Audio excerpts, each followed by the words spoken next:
Name is అర్థం Ramesh, nutritionist. Chocolates are good or bad? Okay, definite గా chocolates చాలా మంచివి. ఎందుకంటే దీని వల్ల స్పెషల్ డార్క్ చాక్లెట్ వల్ల బెనిఫిట్స్ ఏమంటే ఇవి యాంటీ ఆక్సిడెంట్ గా ఉపయోగపడతాయి, హార్ట్ కు మంచివి, ఫైబర్ ఉంటుంది, అండ్ బ్లడ్ ప్రెషర్ ను కంట్రోల్ చేయడానికి ఉపయోగపడతాయి.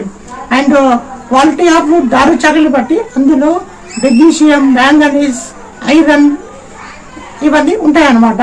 కాకపోతే మనకు వచ్చే అపోహ ఏమంటే చాక్లెట్స్ తినడం వల్ల పళ్ళు ఖరాబ్ అవుతాయని చాలా మంది అనుకుంటారు. కాకపోతే చాక్లెట్స్ తింటే పళ్ళు ఖరాబ్ అవ్వవు. దానిలో ఉండే చక్కెర వల్ల పళ్ళు ఖరాబ్ అవుతాయి అనమాట. దాంట్లో ఉండే చక్కెర వల్ల క్యాలరీస్ ఇంక్రీజ్ అవుతాయి అనమాట. చాక్లెట్స్ క్వాంటిటీ ఎక్కువగా ఉండడం వల్ల, షుగర్ క్వాంటిటీ ఎక్కువగా ఉండే చాక్లెట్స్ తినడం వల్ల ఈ ప్రాబ్లమ్స్ వస్తాయి అనమాట. దాంట్లో వచ్చేసి పళ్ళు ఖరాబ్ అవడం కానీ, వేడి పెరగడము, మతుమార్పు రావడం అనేది మెయిన్ రీజన్ అనమాట.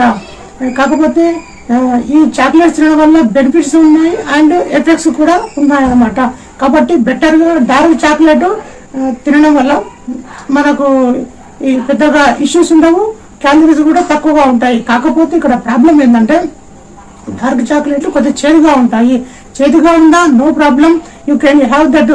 కాకపోతే there has another option called dark chocolate with stevia. స్టేవియాతో ప్రిపేర్ చేసిన చాక్లెట్లు మార్కెట్లో అవైలబుల్గా ఉన్నాయి. ఓకే, మనము దీనివల్ల బెనిఫిట్స్ ఏమంటే డార్క్ చాక్లెట్ తినడం వల్ల బెనిఫిట్స్ వస్తాయి, పెద్ద క్యాలరీస్ ఉండవు. ఈ చాక్లెట్స్ మనం రెగ్యులర్గా తీసుకోవచ్చు. ఓకే, మీరు ఎంతమంది చాక్లెట్స్ తింటారో కామెంట్ చేయండి.